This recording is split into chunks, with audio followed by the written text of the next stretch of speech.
Meu convidado hoje, ele não sabe disso, mas eu já cheguei a ter aula com ele. É um super professor, é um grande promotor, um cara super respeitado.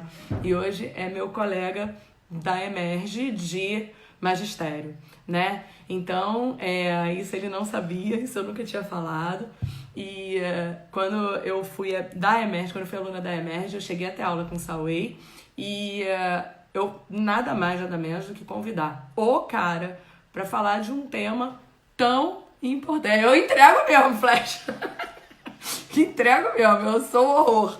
Essas revelações a gente faz, mas a gente tem que ser grato a quem deu a mão pra gente e sempre foi importante, né? Eu acho que isso é muito legal. Então eu fico muito feliz quando algum aluno meu chega no magistério ou alcança o magistério e tem espelho como vocês, né? Então eu fico super feliz com isso. Então deixa eu botar Sauei aqui para dividir essa live aqui comigo. Já dou o susto logo de manhã. E aí, já dei o susto nele logo de manhã para ficar esperto. E aí a gente vai, então, abrir essa live. Tudo bem? Seja Tudo bem-vindo. bem? Como vai, Cláudio? Tudo bem, Eu não tudo conhecia ótimo. esse segredo mesmo, não.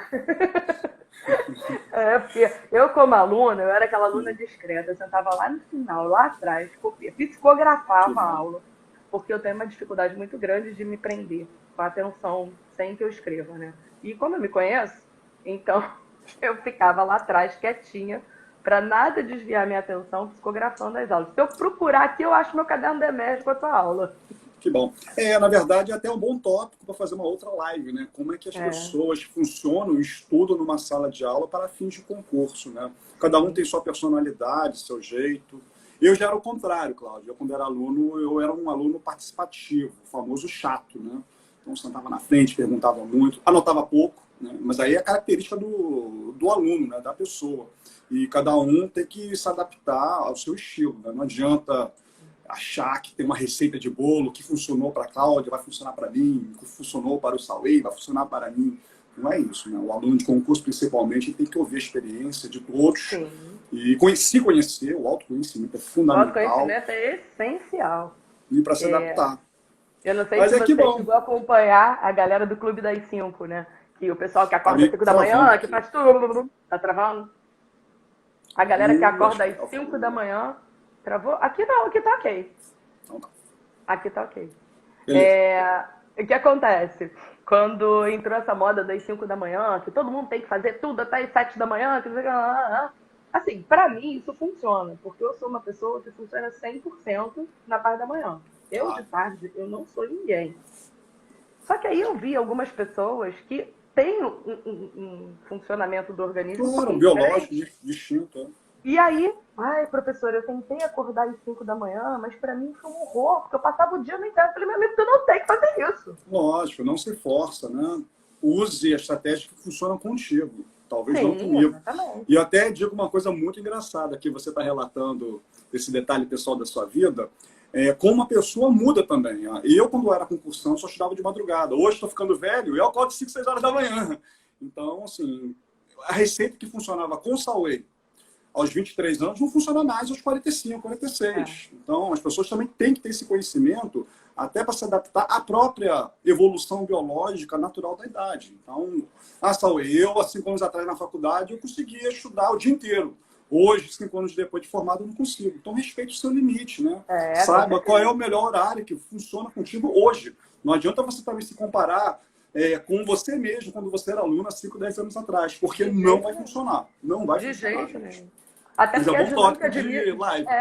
a dinâmica de vida é outra, né? Exatamente. Você tem Então, outros compromissos familiares, financeiros, para mim é trabalhistas, impossível. Por exemplo, etc. trabalhei o dia inteiro, tenho duas filhas, tenho meu marido. Chego em casa, eu preciso Exatamente. dar atenção à minha família, né? Então, Exatamente. imagina, se eu for, depois de tudo isso, depois de estar cansado, de sentar para estudar, para mim isso não funciona. Funcionava comigo porque, como eu disse, eu era aluno, exclusivamente Sim, aluno. Então, eu conseguia estudar de manhã, de tarde, fazia curso à noite e voltava e ainda estudava. Agora, com certeza, eu não tinha uma esposa chata, não tinha filhos, na época eu não tinha pais me pressionando, então... o é. colega aqui está até perguntando qual será o tema. Eu não sei usar aquele, sei lá, o pin Eu que você vou, faz. na verdade, eu vou fixar você. Fixar. Por Isso quê? aí. Para a galera seguir você. Ah, sim. Mas para quem está perguntando, ao Guiar Henrique, o tema é sobre acordo. O seu Instagram é esse aqui, persecução não é? penal, Só a live, NPP. É isso aí. O seu Instagram é esse. Isso. Eu vou fixar só para poder o pessoal que não te segue e como passar a seguir e ouvir minhas besteiras. E outra coisa, aí o que eu vou fazer? Eu vou desativar os comentários, porque como você é o convidado, você vai falar muito mais do que eu, se os comentários ficarem entrando, eu não consigo ver você e o pessoal também não consegue te ver. Aí eu vou pedir o seguinte, se quem tiver dúvida durante a live, coloca na caixinha de pergunta, tem essa caixinha de pergunta aí. Eu nem sei o que é isso. Você vai ter. E vem aprendendo com a professora Cláudia. Que a galera, quem quiser de marketing digital, quem quiser pode me perguntar que estamos aí. E coloca na caixinha de pergunta que com 40 minutos de live eu libero a caixinha, eu vou colocando as perguntas na caixinha, que eu acho que fica mais fácil, né? E eu sou daquelas também que se eu não perguntar na hora, acabou a vida. Então eu esqueço mesmo. Então, botou ali na caixinha de perguntas e não tem problema algum. Tá bom? A professora Cláudia que está comandando o show. Vou desativar os comentários. E aí vamos nós, né? Tauê, antes, aqui no público, a gente vai ter uma galera bastante heterogênea. Então, com certeza, a gente vai ter concurseiros, com certeza vamos ter advogados e alunos. Professores, né? Inclusive, professor Alexandre Flecha, olha, um grande abraço. Inclusive eu para aprender também. Então, a gente tem alunos, a gente tem professores, a gente tem pessoal que não milita na área. E aí eu acho que seria legal, primeiro você explicar o que é esse instituto, você explicar o que antes o MP se fazia, né, alguma coisa semelhante a isso, ou se realmente a gente só usaria as medidas despenalizadoras da 9.099 nas infrações de menor potencial ofensivo. E com isso, a gente depois... Eu tenho minhas dúvidas também, né? Eu também tenho, até hoje. Aqui você não está aprendendo, a gente está conversando, dialogando, você vai aprender, e eu também, né? Até porque é bom ouvir a versão defensiva, a análise por parte da defesa. Né? Então... Mas... Vamos lá. Basicamente, vamos lá. Eu vou me apresentar para aqueles que não me conhecem, né? Eu sou o Sauê Uai, eu sou professor da EMERGE, da Amperge. Eu sou promotor de justiça há 21 anos do Ministério Público do Estado do Rio de Janeiro. Na verdade, comemorei 21 anos de Ministério Público na semana passada. E antes de ser promotor de justiça, eu fui defensor público. Então, eu tenho uma experiência também na defesa como defensor público durante 10 meses. E no meu currículo também eu fui aprovado para delegado federal. Eu não estou... japonês da federal. Já me chamaram várias vezes, mas eu não sou japonês, sou chinês, mas eu sou chinês da federal. Mas eu estou expondo o currículo só para dizer que eu não sou um leigo aqui explanando essas teses. Né? Eu não gosto de que me chamem de especialista, não é isso. Então, eu prefiro dar o meu currículo para vocês entenderem que eu tenho experiência no que eu estou falando. Bom, o Acordo de Não Persecução Penal é um instituto novo no processo penal brasileiro. O Acordo de Não Persecução Penal está no artigo 28A do CPP, é um artigo que não existia na redação original do Código de 41, foi introduzido pelo pacote anticrime, foi um projeto, inclusive, encampado pelo ex-ministro da Justiça, Sérgio Moro, e conseguiu ser aprovado no Congresso Nacional e sancionado pelo Presidente da República no dia 24 de dezembro de 2019, com vigência no dia 23 de janeiro desse ano. Então, a gente tem esse novo instituto, repito, trazido pelo pacote anticrime, uma grande novidade no processo penal brasileiro, mas quem acompanha a história desse instituto no direito comparado sabe que a gente se inspirou claramente, né, no plea bargain do norte-americano. Então, é uma justiça consensual, é um modelo de justiça negociada, e eu gostaria até de fazer uma retificação, porque muita gente diz, é cópia do imperialismo americano. Gente, o plea bargain começou nos Estados Unidos, mas já se espalhou pela Europa continental. Então, não é um instituto meramente americano. É um instituto que já é aplicado no mundo inteiro. Né? Nós temos, inclusive, na Alemanha, na França, Portugal, na Itália. A história, inclusive, da Alemanha, desse instituto, é muito interessante. Eu já estudei a história, como isso foi introduzido no direito alemão. Basicamente, no direito alemão, copiaram esse modelo norte-americano, porque foram os americanos que iniciaram, que semearam essa justiça consensual e negociada, mas aplicaram inicialmente, Cláudia, só na jurisprudência, sem previsão legal. E por que isso? Aí você vai entender por que os alemães fizeram isso, por que os americanos fizeram isso, por que os brasileiros estão fazendo isso. O americano ele fez isso porque o americano ele é muito pragmático. E esse pragmatismo teve resistências no mundo, só que chegou uma hora que, olha, a nossa justiça está congestionada. Isso é um fato, né? Haver justiça negocial, consensual, é porque a gente percebeu a falência da justiça com litígio, com brigas eternizadas, com essa morosidade. O nosso sistema processual recursal, eu acho que é um dos piores sistemas do mundo, mas recursos existem e devem existir. Só que a gente tem no Brasil uma profusão de recursos, né? E, consequentemente, não só no Brasil, mas no mundo inteiro também. E na Alemanha, como estou dizendo, diante dessa inviabilidade daquele modelo tradicional de processo penal, os promotores, juntamente com os advogados, começaram a, olha só, o seu réu está confessando. Para que a gente vai ter que marcar uma audiência de instrução de julgamento, para que a vítima bote o dedo na cara desse réu, para que 10 testemunhas deponham, botem dedo na cara desse réu, humilhando, que ele, olha só, é um crime bobo, sem violência física, sem grave ameaça, ele já está confessando, ele, réu, não quer submeter esse constrangimento. Eu, como advogado, já analisei o caso, eu sei que não dá para absolvê-lo. Vamos fazer o seguinte, vamos poupar o seu tempo, promotor de justiça? Você me oferece um acordo com uma pena bem reduzida e a gente submete ao juiz. E explica ao juiz, olha, é um caso bobo que a gente pode deixar de lado, com uma punição, obviamente, mas é uma punição negociada, uma punição consensual e, consequentemente, o judiciário ele tem mais tempo para se dedicar aos crimes mais graves, estupro, roubo, homicídio, etc. E foi assim que aconteceu na Alemanha, sem previsão legal, Cláudia. E, consequentemente, chegou essa questão ao Tribunal Constitucional Alemão, que chancelou. E hoje, o Acordo de Não Persecução Penal, o plea bargain norte-americano, tem previsão, não só, de novo, na jurisprudência alemã, mas na legislação alemã. Mas a história é essa, né? E o Brasil começou nessa mesma trilha, porque você... Agora eu vou responder a sua dúvida, né?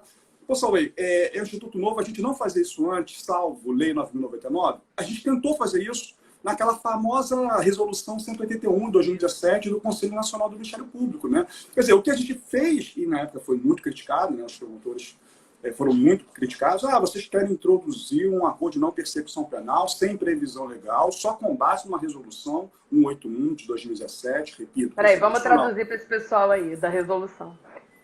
Explica essa resolução 181 para o pessoal, porque a resolução 181. Quem tem a prática, quem conhece a prática e quem está militando tem conhecimento disso, mas muita gente nem sonha da existência dessa resolução. Exato. A gente nem sabe o que é acordo, só estou traçando histórico, né? Eu ainda nem defini, conceituei o que é o acordo de não persecução penal. Mas eu comparei a origem nos Estados Unidos, como foi levado para a Europa, dei o case alemão, que é um case muito interessante, e esse case, ele, na verdade, se repetiu no Brasil, né? Historicamente, o acordo de não persecução penal, a gente tentou introduzir no Brasil em 2017, o Ministério Público tentou fazer isso através do Conselho Nacional do Ministério Público, na resolução 181 de 2017. Essa resolução, ela foi objeto de ADIM, né? O OAB impetrou ADI, Ação Direta de Constitucionalidade, contra essa resolução, que teria, então, introduzido esse acordo de não persecução penal. É um acordo de não persecução penal que não colou, apesar da ADI não ter sido julgada no mérito, não colou. Assim, eu era contra, e eu vou deixar muito claro isso. Eu não era contra o MPP, eu era contra a forma da introdução. Eu acho que não deve ser através de uma resolução, deve ser através de lei. E não é à toa que o Moro encampou essa ideia do MP e basicamente copiou a resolução 181 e transformou no novo artigo 28A. Então, o artigo 28A, que a gente vai começar a estudar agora, eu só estou traçando o histórico, ele é 80% do que era a resolução 71 de 2017. Então, muitos colegas meus não entenderam na época, quando eu fui contra o MPP. Eu falei, pessoal, como é que você é contra o MPP? Você está remando contra a história do processo penal mundial? Eu falei, não é que eu seja contra.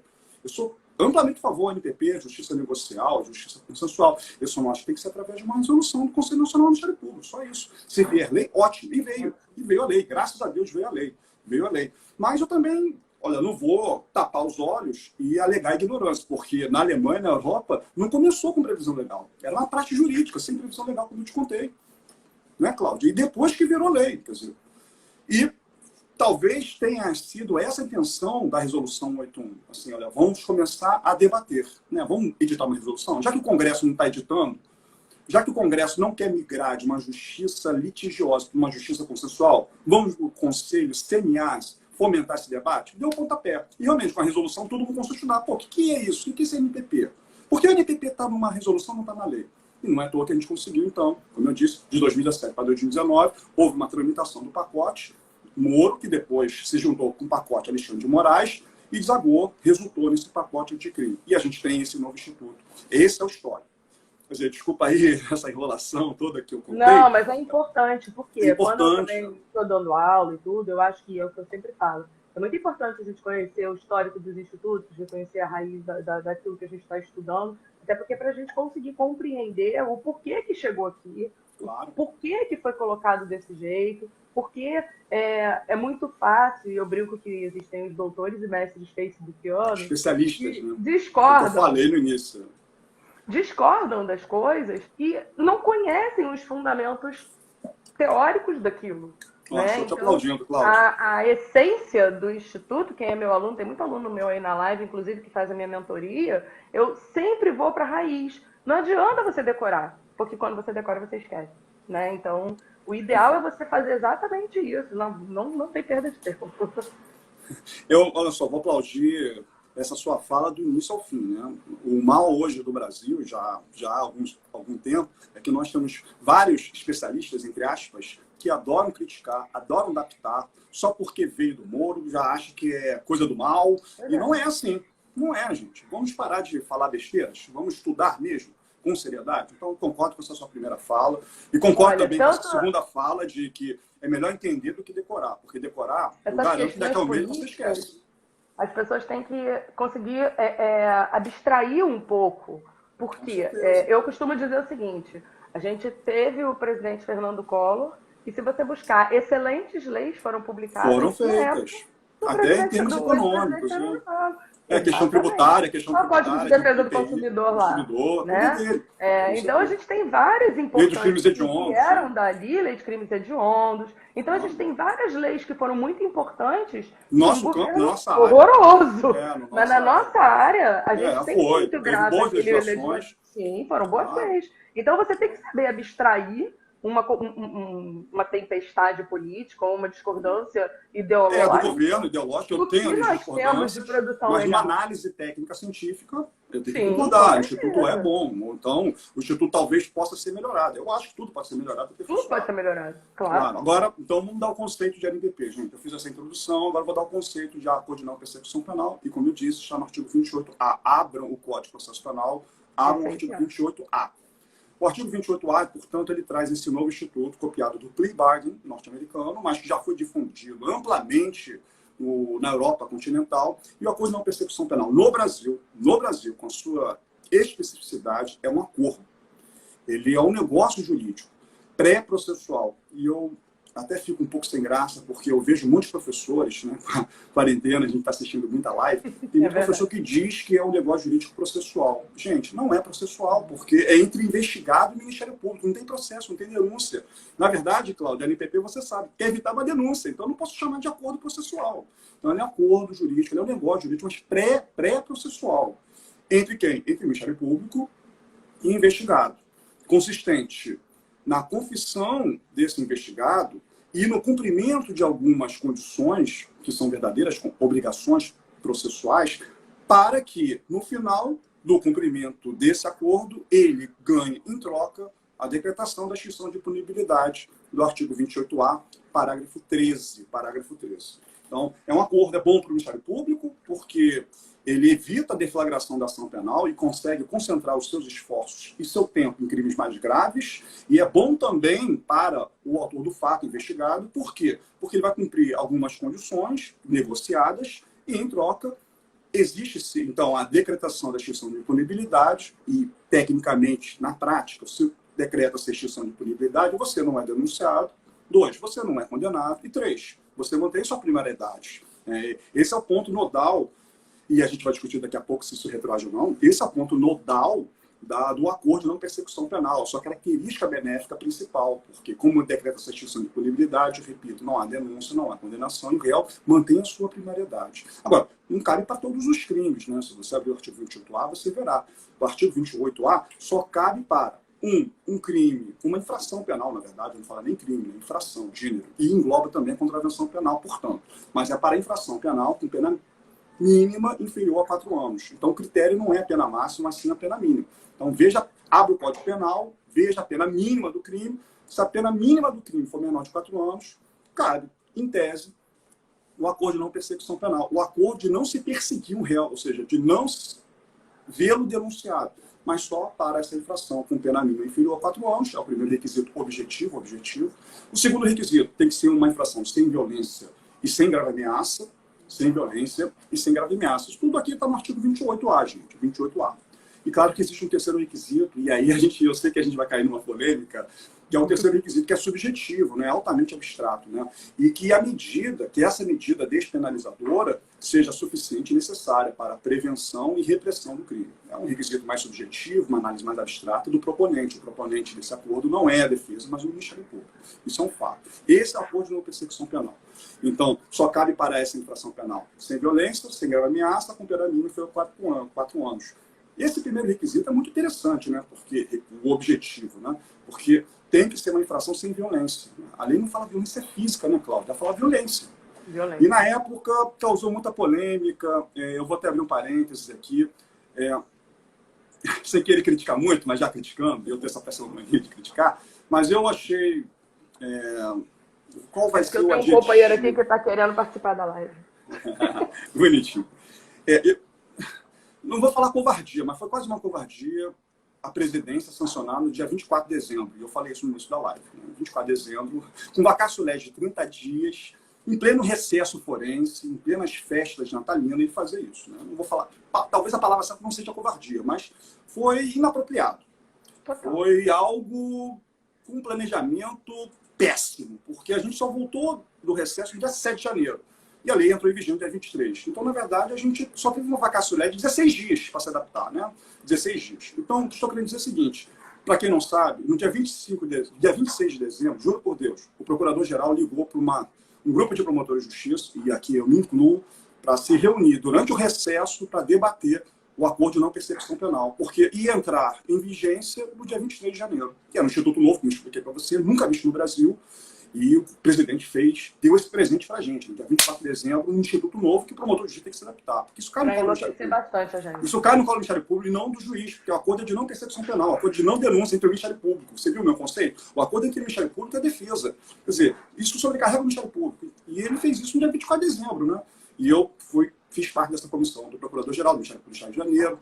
Rapidamente, nós emitimos alguns denunciados, encaminhamos para e eu vou citar muito isso, o Colégio Nacional dos Procuradores Gerais, e o Colégio Nacional dos Procuradores Gerais acabou encampando parte dos nossos denunciados no Ministério Público do Estado de Janeiro e ditou essas regras para o Brasil inteiro, para todo o Ministério Público do Brasil inteiro. E você vai me ver citando muito os denunciados. E aí fica muita dica para a galera que está fazendo concurso, assim como enunciados do juizado do FONAGE, o FONAJUG da violência doméstica.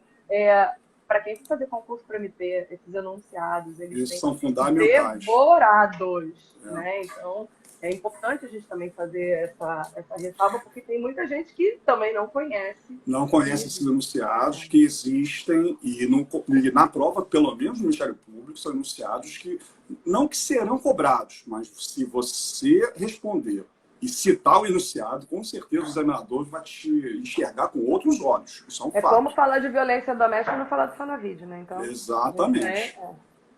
Então, só para retomar o fio da meada, então, a primeira controvérsia que surgiu nessa comissão de promotores do Rio de Janeiro foi: que violência é essa, Cláudia? Porque a lei fala no artigo 28A, não cabe a NPP se o crime for com violência. Mas que violência? Porque tem violência contra o objeto, né? Você que é professor de direito penal sabe mais do que eu, né?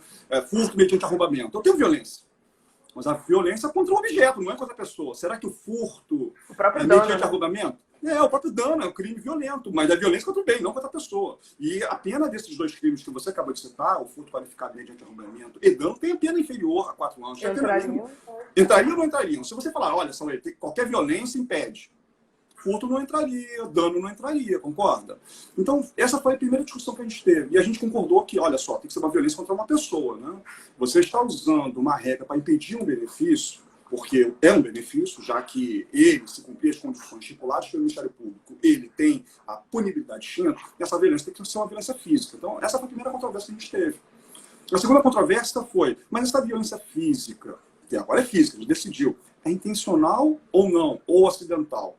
Para quem não é da área jurídica, traduzindo, né? Porque, na verdade, a violência ela é dolosa ou culposa? Porque o homicídio culposo na direção de veículo automotor, a pena mínima é inferior a 4 anos. Tem uma violência física, mas a violência física não foi dolosa, não foi intencional. Foi uma violência física, claro, mas ela foi culposa, ou seja, acidental.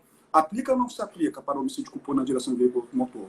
E a gente também, na comissão, a gente decidiu, e a gente editou um enunciado, vou até procurar daqui a pouco para você o enunciado, que tem esse enunciado, essa violência é o enunciado número 23, gente, para quem, como eu citei para vocês, é o enunciado 23, de novo, do CNPG, que é o Conselho Nacional de Procuradores Gerais. O enunciado 23 diz que, 1, a violência ela é física e 2, dolosa. Então, sim, foi a primeira controvérsia, né?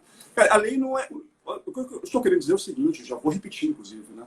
Eu não achei ruim o Instituto, mas precisa melhorar, isso é um fato, precisa ser aprimorado, né? Mas, basicamente, esse é o conceito, né? E as condições... O Instituto não é ruim, já é um ótimo começo, né? Já é um excelente passo. Claro, é um pontapé só, lógico. E, como eu disse para vocês, né? A gente migra, então, de uma justiça litigiosa, né? Perda de energia, perda de tempo, uma perda de eficiência, para uma justiça negocial, para uma justiça consensual, né? Então, quando, claro, o crime tiver uma pena inferior a 4 anos, quando não for um crime violento, quando não for um crime com grave ameaça, o Ministério Público, se a defesa concordar, o Ministério Público pode propor as condições do artigo 28A, do inciso 1 ao inciso 5, são condições bem flexíveis, e a defesa, se aceitar, o juiz homologa, isso está no parágrafo 3º e parágrafo 4º, cumpridas as condições, em troca, parágrafo 13, decreta essa extinção de punibilidade, que na prática se revela o quê? Não oferecimento de denúncia, porque é a coisa de não persecução penal, e, consequentemente, mantém-se a primariedade desse investigado, que nem réu será, né? Porque ele não será denunciado. Né? E eu não gosto nem da nomenclatura, tá, Cláudio? Acordo de não persecução penal. Porque eu acho que o melhor termo deveria ser acordo de não denúncia, né?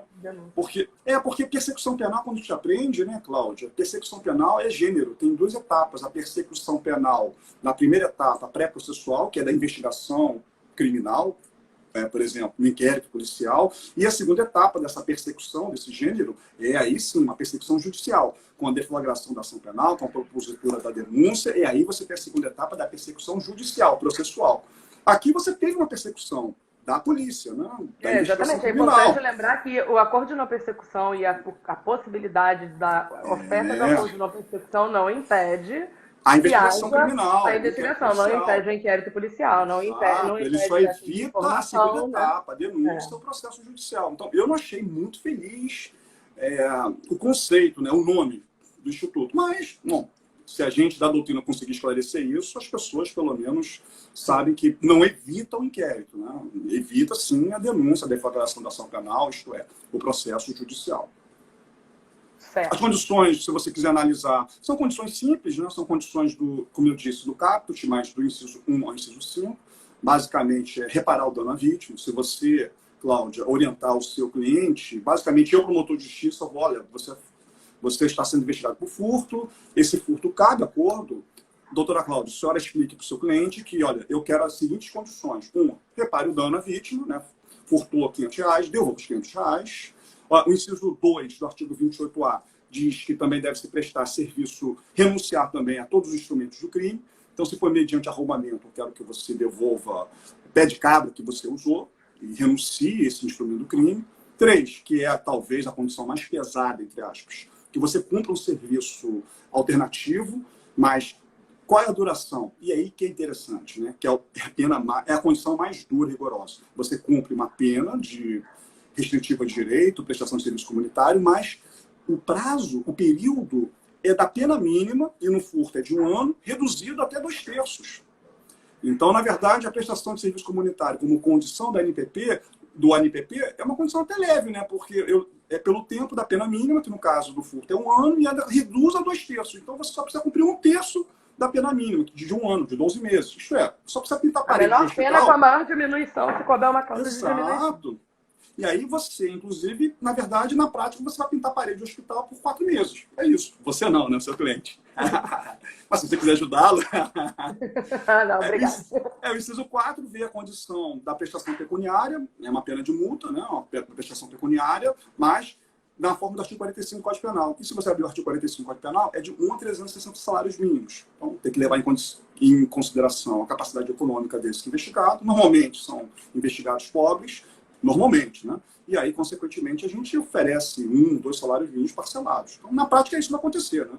Você devolve o dinheiro da vítima, você renuncia ao instrumento que você usou no arrombamento, 3, pinte a parede de um hospital durante 4 meses, pague 1 salário mínimo, 2 salários Quando você mínimos. está negociando a sua primariedade, né? Sim, e em troca disso, tem a primariedade. E aí, eu, promotor de justiça... primariedade. Claro, eu, promotor, não te denuncio, o juiz vai ter menos um processo, porque, de novo, né, que a gente está falando no início, para quem chegou agora. Porque se eu denunciasse esse caso, o juiz teria mais um processo para ouvir mais uma vítima, 2 testemunhas, juntar a perícia do arrombamento, juntar a perícia da filmagem que conseguiu gravar o furto, interrogatório do réu, alegações finais, recursos depois contra a sentença. Então você poupa uma energia danada, né? Tanto para o Ministério Público, quanto para a defesa e principalmente juiz.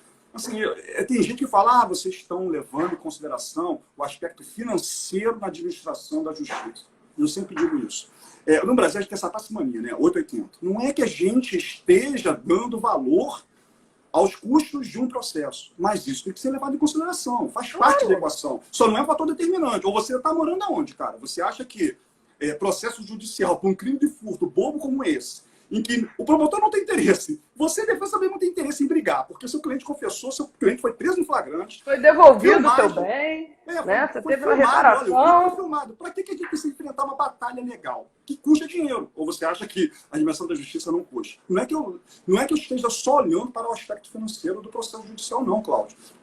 As pessoas já ouvem muita besteira. Não, a não persecução penal, vocês buscam uma eficiência, mas justiça não tem que ser eficiente. Justiça tem que ser justa. Também concordo com vocês, eu trabalho há 24 anos na área criminal, mas eu não posso também fechar os olhos, tapar os olhos para o aspecto financeiro e econômico. Mas repara, Sauei, o acordo de não persecução não é um acordo de impunidade. Não é acordo de não impunidade. Se você reparar, ele está cumprindo. Ele tem a prestação de serviço da comunidade, a comunidade que ele está cumprindo, que não vai ser uma pena muito diferente do que ele vai ter ao final. Claro, existe uma resposta para esse crime. Claro que existe uma resposta. Porque quando você olha os requisitos da substituição da privativa de liberdade para a restritiva de direitos, se esse indivíduo fizer jus, é um direito subjetivo dele, a substituição da privativa de liberdade por restritiva de direitos.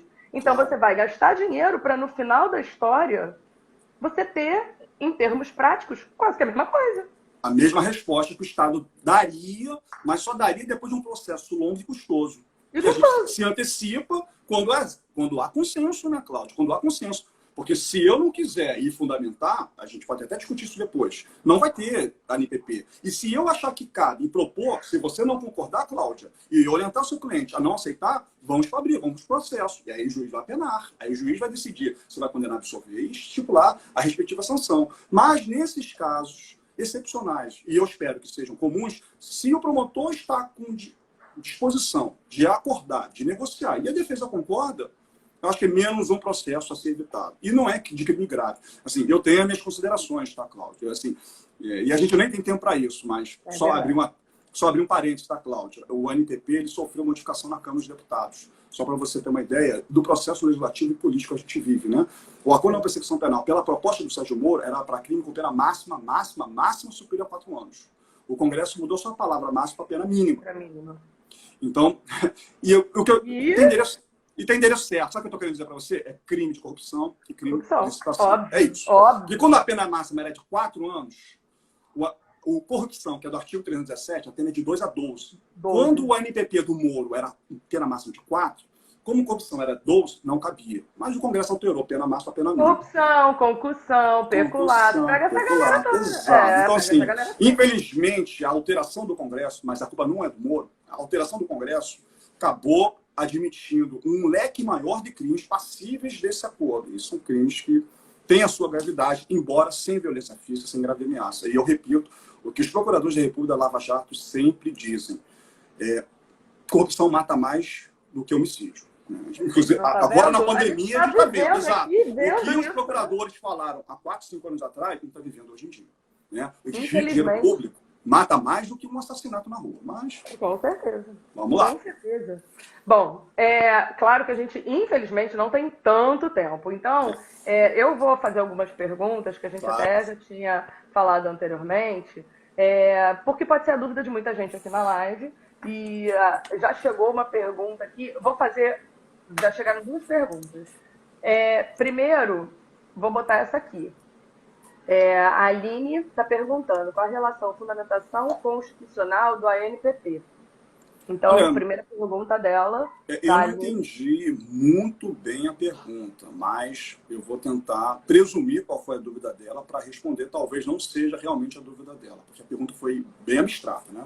Mas não existe nenhum impedimento para o ANPP, como não houve para a transação penal.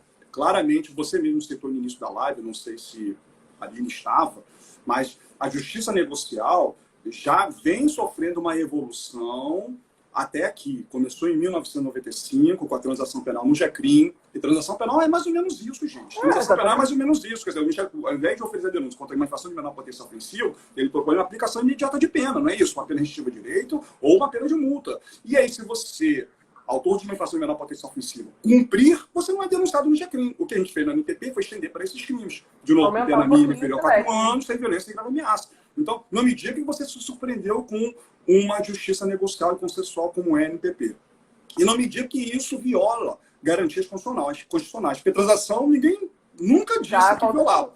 Já aconteceu. Então, olha só, aí eu vou responder. Fundamento constitucional? Simples. Artigo 5º, inciso 54 da Constituição. Princípio devido processo legal. Ninguém será privado de seus bens, nem de sua liberdade, senão depois devido processo legal. E sabe o que é processo legal? É o processo da lei. E a gente tem uma lei aqui, gente, que para esses crimes, com pena máxima inferior a 4 anos, sem violência e grave ameaça, o processo legal é esse. O Ministério Público tem que antes tentar negociar com o autor do fato, como era também na Lei 9.099 e 95. Em uma infração de menor potência ofensiva, o Ministério Público antes tem que negociar com esse autor. E aí oferecer uma transação penal, que se cumprida, de novo, é a mesma consequência do NPP. Decreta-se extinção de punibilidade, ele não é denunciado, não é condenado e mantém a sua primariedade. Então, na verdade, muita gente pode ser que tenha dúvida com relação ao princípio da presunção da inocência. E aí, vê se o meu raciocínio estaria errado. Ninguém é obrigado a realizar o acordo. Ninguém é obrigado a aceitar. Então, não fere o princípio da presunção da inocência, porque você não é obrigado a confessar, você não é obrigado a realizar o acordo, né? Então, assim, esse talvez seja um objeto de crítica por parte dos advogados, dos defensores, porque, ao contrário da transação penal, o ANPP exige como requisito a confissão. E aí eu já vi muito defensor contra isso. Olha, você condicionou o benefício a uma confissão. E se eu lá na frente descumprir o ANPP, eu vou ser fatalmente denunciado. E você, promotor de justiça, vai usar a confissão contra mim. Claro que eu vou. Mas claro que vai. Claro mas que a confissão também funciona a seu favor como atenuante de pena. E se ela é usada para a fundamentação do juiz na sentença dele, a confissão funciona como atenuante, né? Olha, gente, se você tem certeza de que você é inocente, eu recomendo, não aceite a ANPP. Não aceite. Exato. Tá? Deixa o promotor, então, correr atrás disso, denunciar, e ele, promotor, pela presunção de inocência, ele, promotor, que vai ter que provar sua culpa. Você tem direito, inclusive, ao silêncio. Então, se você acha que você é inocente, você não tem que confessar o que você não fez. E aí, promotor de justiça vai denunciar, isso não significa que você vai ser condenado. Pelo contrário, você vai ter um belíssimo advogado, uma belíssima advogada, que vai lá, com unhas e dentes, garantir os seus direitos. E se o promotor de justiça falhar em provar sua culpa, você será absolvido. Melhor do que cumprir o NPP. Vou ser franco com vocês. Se você realmente é inocente, e é o caso, inclusive, do pai, não sei se você se lembra, do pai do Ronaldo Fenômeno, né? Que ele teria sido flagrado com drogas na época, e aí o promotor de justiça ofereceu transação penal na época, porque crime de um usuário na parte legal para fim de consumo é crime na potência ofensiva, e o advogado falou, olha, não aceita transação penal, hein? Não aceita transação penal. E olha que a transação penal nem exige confissão, como a NPP exige. Não aceita transação penal, deixa o promotor de justiça denunciar, que a gente vai provar que o flagrante foi forjado. E conseguiu. Parabéns, foi absolvido. Ótimo, é isso. Então, mas é isso, né? Acho que não é questão, né? Não, vou pagar para não me aborrecer. Não, peraí, você é inocente. Até porque se você se beneficia de transação, você tem 5 anos que você não vai poder usar isso de novo. Claro. E ninguém está livre de atropelar alguém, né? Vamos combinar. Claro. E olha, Cláudia, eu vou falar uma coisa muito séria aqui. Eu já ouvi essas bobagens aí várias vezes. O parágrafo 3º do artigo 28A é claro. O parágrafo 3º do artigo 28 é claro. A aceitação da proposta do Ministério Público, essa questão ela é dupla. Não só do autor do fato, que talvez esteja desesperado para aceitar, mas do advogado também.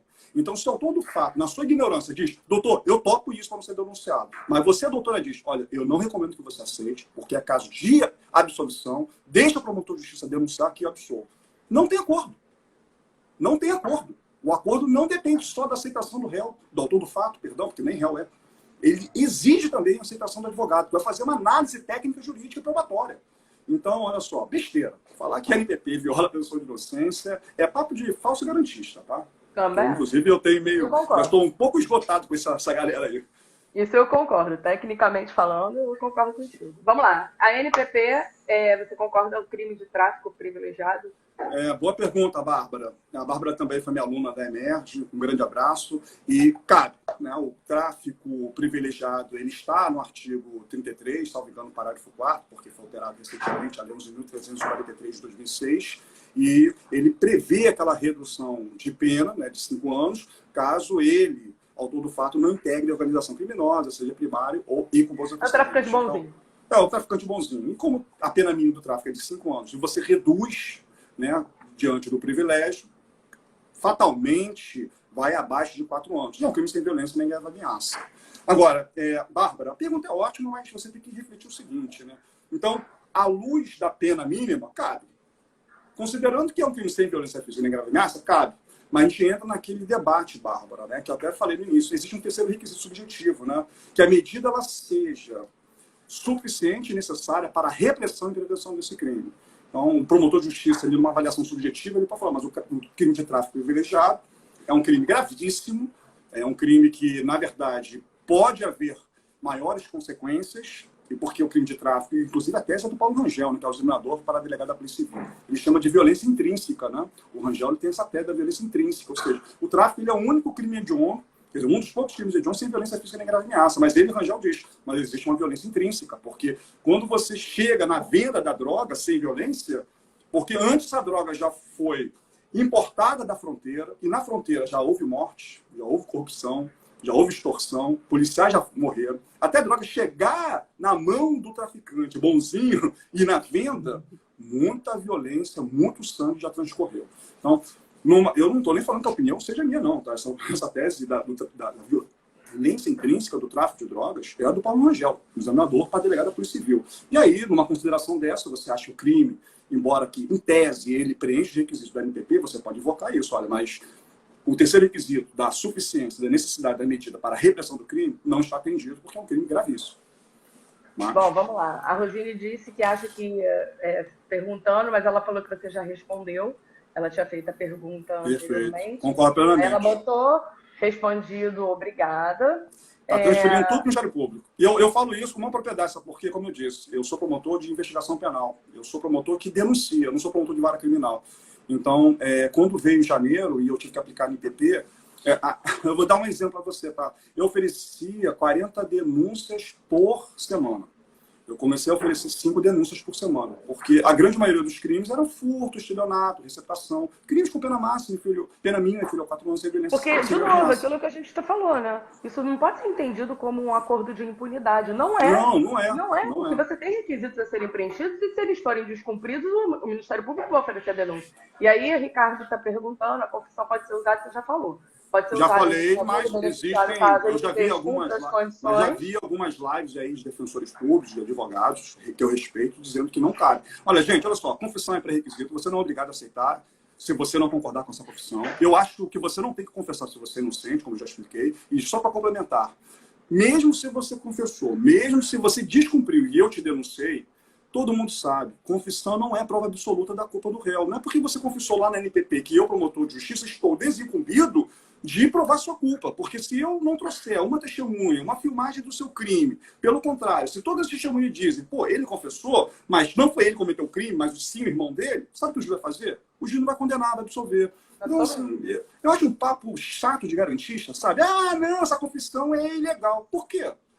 Essa confissão tem previsão legal, essa confissão não é extorquida, essa confissão você não é obrigado a fazer, só que você fez. É o principal, você não é obrigado a fazer. Você fez, cara. E desculpa, por que a confissão é ilícita que eu não entendi ainda?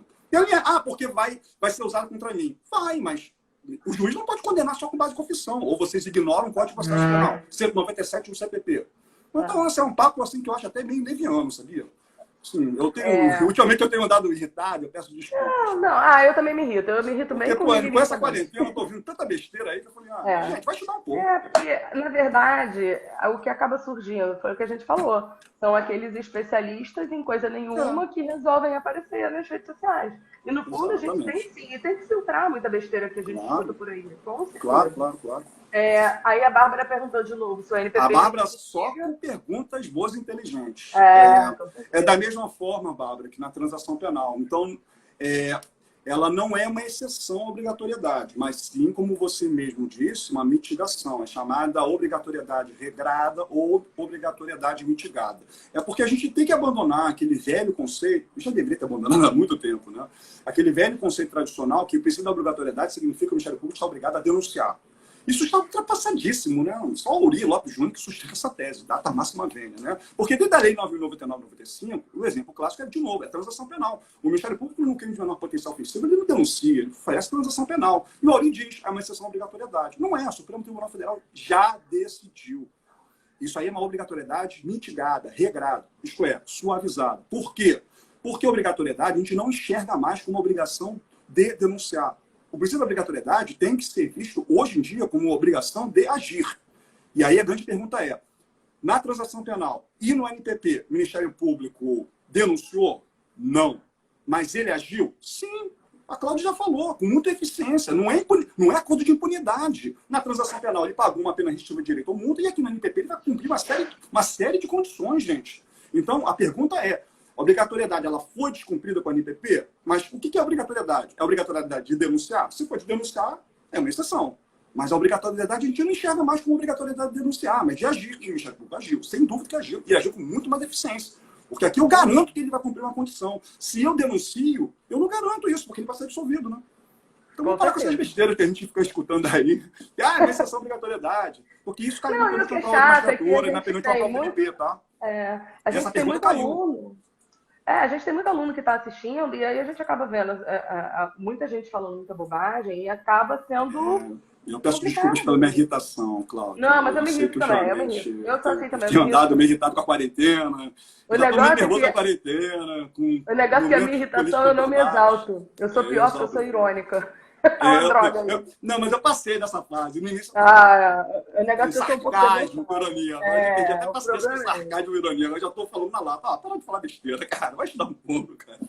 Bom, e aí a gente conversou com relação a um ponto que eu acho que, se tiver advogados assistindo essa live, acho que a galera vai querer ouvir isso. Você acha que isso vai ser aplicável retroativamente? Para mim, foi a melhor pergunta. Foi a melhor pergunta, isto é, saber qual é a natureza jurídica do Instituto, do ANPP, né? Se é processual ou penal. Para quem não é da área jurídica, a lei penal, ela retroage para beneficiar o réu. Então, se eu cometi esse crime de furto, botando um exemplo, antes de 2019, 2018, se fosse uma lei penal, retroagiria para beneficiar. Mas lei processual não, porque lei processual tem implicação imediata. É a grande controvérsia, o antagonismo entre o artigo 5º, inciso 40 da Constituição, que prevê a retroatividade da lei penal, e o artigo 2º do CPP, que diz que, no CPP, que norma processual tem implicação imediata, então não retroage. E olha, eu não vou negar que o ANPP é acordo de não persecução penal. É matéria eminentemente processual, porque o nome já está dizendo, é um acordo de não persecução penal, é de não processamento. Então, é uma norma processual e eu não tenho dúvida disso. Agora, eu quero saber se também tem característica penal. E tem, porque eu já estou repetindo isso há um tempão já, né? Quase uma hora estou repetindo isso. Porque no final do cumprimento do ANPP, ganha-se uma extinção de punibilidade. E extinção de punibilidade não é matéria processual, é matéria penal. Tanto é que as extinções de punibilidade estão descritas no artigo 107 do Código Penal, não no processo penal. E, portanto, eu cheguei a qual conclusão? Eu estou diante de uma norma híbrida, de uma norma mista, ou como a doutrina portuguesa chama, eu estou diante de uma norma processual heterogênea, uma norma processual imprópria. Porque é processual mais ou menos, porque tem sua característica penal. Mas você fala para mim, e daí? E daí que norma penal, o Supremo Tribunal Federal já decidiu, prevalece a característica penal. E se prevalece a característica penal, eu aplico o artigo 5º, inciso 40 da Constituição e não o artigo 2º do CPP. E, Em consequentemente, vários retroage. momentos já teve essa posição, né, do Já, tribunal, quando você está na diante de transação norma híbrida. penal, na transação penal, na suspensão A própria questão que envolve a ação penal também, né?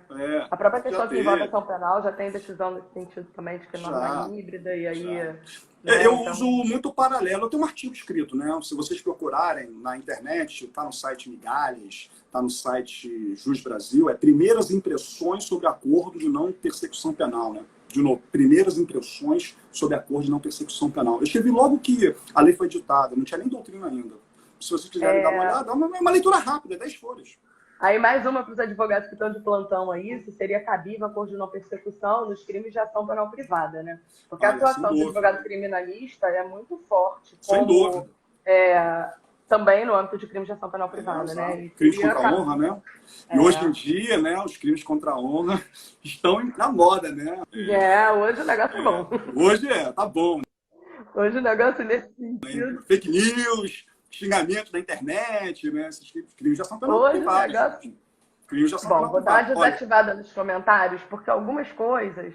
Vou ativar os comentários, porque algumas coisas a gente falou já das perguntas que eu ia te fazer. Então, a gente falou da confissão, ela pode ser usada contra ele. Porque não é acabar da culpa do réu. E eu penso é requisito legal, não é obrigado a aceitar.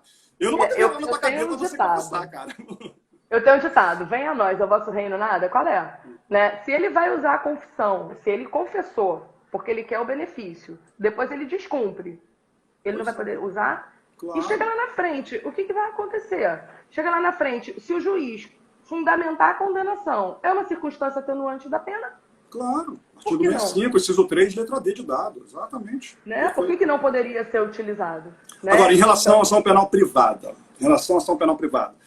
É o mesmo raciocínio que a gente fez na transação penal, né? Porque na transação penal do artigo 76 da Lei 9.099 também havia essa discussão, né? Porque o artigo 76, da mesma forma que o artigo 28A, ele diz, né? Cabe ao Ministério Público propor a transação. Aqui, cabe ao Ministério Público propor a NPP. E aí tinha discussão. O Ministério Público é o dono da ação penal pública. Será que cabe para a ação penal privada? Porque aí não tem nada a ver com o Ministério Público, mas com o querelante, né? Essa foi a grande dúvida lá na Lei 9.099/95 e agora, né? E o Supremo Tribunal Federal já tinha decidido isso. Cabe transação penal para ação penal privada. E, de novo, eu acho que tudo leva a crer que cabe a NPP para ação penal privada, por um simples motivo. Mas por um simplíssimo motivo, que para mim não é nem jurídico, é lógico. É o princípio da proporcionalidade, é o princípio da razoabilidade, é questão de lógica. Sabe por quê? Qual é o crime mais grave, Cláudio? Ação penal pública ou privada? Pública, óbvio. Pública. Mas na ação penal pública cabe benefício, por que no crime menos grave não cabe? Saulo, porque não tem previsão legal. Então, meu amigo, você fugiu da escola, você não aprendeu lógica na escola, né? Se no crime mais grave eu tenho direito ao benefício, como é que no crime de ação penal privada, que é menos grave, ele não tem benefício? Sabe por quê? Senão a mensagem que você passa, Cláudio, não cometa crime de ação penal privada, não xingue.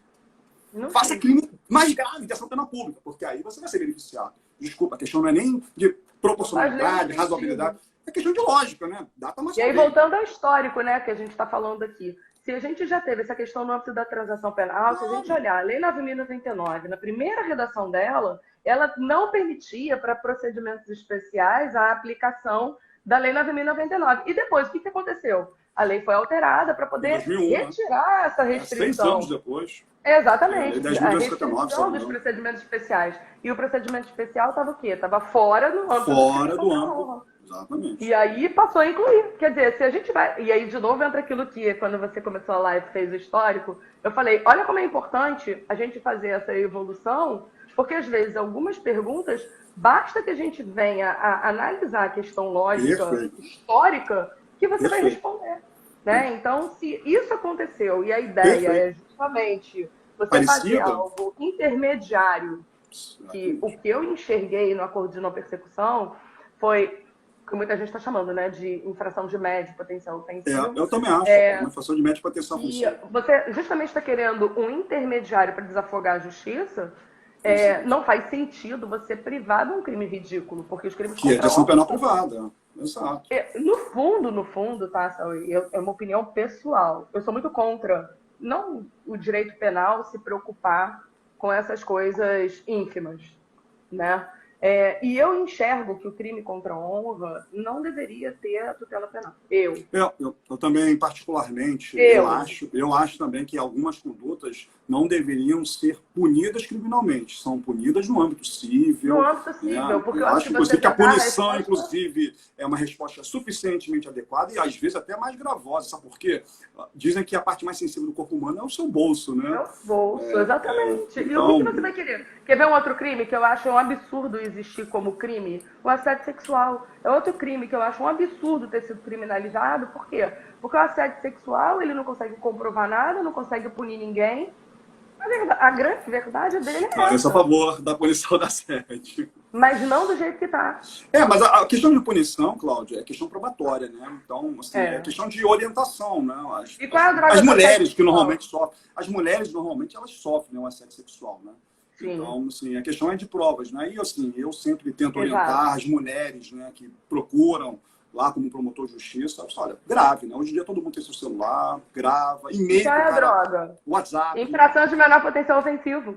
Olha a droga qual é. Por isso que ele vai conduzir sempre à impunidade. Sim. Então, ou você muda o diabo do crime que tá ali, ou você tira ele dali. Claro. Entendeu? Na minha cabeça, tá? Isso daí, pra mim, serve de novo a questão de raciocínio lógico. Eu acho que da forma como tá, que não pode ficar. Então, dentro dessa análise, você tá... E aí, de novo, assédio sexual. Caramba, infração de menor potencial ofensivo, medidas despenalizadoras. Aí a gente tem que, na verdade, aumentar a pena para tirar do âmbito da transação penal. Tem que tirar dali. Tem que tirar dali. Que já melhorou, né? Porque antes ele ainda era isenção penal privada, né? Ainda melhorou. Já melhorou a história, né? Então, acho que aí, o pessoal tá pedindo aí para outra live, pra gente agendar outra. Com certeza. Por mim, a gente agenda. Só de NPP a gente podia fazer 2, 3 horas, 2, 3 lives. Tranquilo. Sobre NPP. Mas, só, aliás, eu tô sabendo que na NET você deu 5 horas de aula de NPP. 5 horas e 40 minutos. Não, na EMERG eu dei uma aula anteontem, 5 horas e 40 minutos. Os alunos quase me mataram. Eu falei, tem muita coisa pra falar, não dá pra ficar falando só o rame-rame. Mas, olha só, eu só queria dar um norte final para quem tem dúvidas sobre a NPP. Não leve isso ao pé da letra, tá? Mas o NPP, ele se assemelha muito com o primo. O primo é a transação penal, né? O NPP se assemelha com a prima, né? Que a prima que é a transação penal. Então, tudo que a gente tem dúvidas aqui, dá para a gente se guiar na época das dúvidas da transação penal, e o Supremo respondeu. Saulo, então tudo eu posso aplicar? Não, não tudo, mas bastante coisa você pode. E pelo menos ter um norte, um guia para você iniciar um raciocínio, né? Então, agora, isso que a gente está discutindo, Cláudia, né? Se retroage ou não. Transação penal retroagiu, né? Isso que a gente discutiu agora. Cabe ou não cabe transação penal privada? Bom, a transação penal admitiu, né? E a gente segue a mesma linha, né? Porque parece, a NPP é o largamento de uma transação penal, né? De uma forma leiga, eu chamaria dessa forma.